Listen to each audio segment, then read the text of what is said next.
Hi friends, अगर आप कोई प्रॉपर्टी की सेल ट्रांजैक्शन कर रहे हैं तो क्या उस सेल ट्रांजैक्शन के लिए ऐसी कोई थ्रेशोल्ड लिमिट डिफाइन की गई है कि अगर कोई इतनी वैल्यू की ट्रांजैक्शन आप करते हैं तभी आपको इनकम टैक्स रिटर्न फाइल करते समय रिपोर्ट करनी होगी।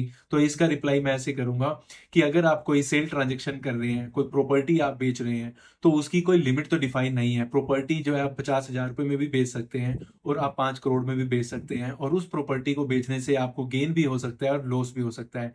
तो ऐसी कोई थ्रेशोल्ड लिमिट तो डिफाइन नहीं की गई है।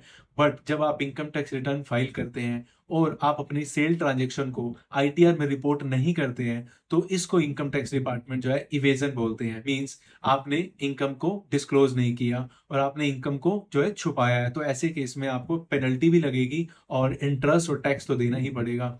तो इस चीज को अवॉइड करने के लिए जब भी आप अपनी कोई रिटर्न फाइल करते हैं और आपने उस साल में कोई प्रॉपर्टी का ट्रांजैक्शन किया है, कोई प्रॉपर्टी बेची है, तो उसको जरूर रिपोर्ट करना चाहिए। इस चीज को अवॉइड करते हुए कि उसकी सेल वैल्यू कितने की है या फिर आपको गेन कितना हुआ है।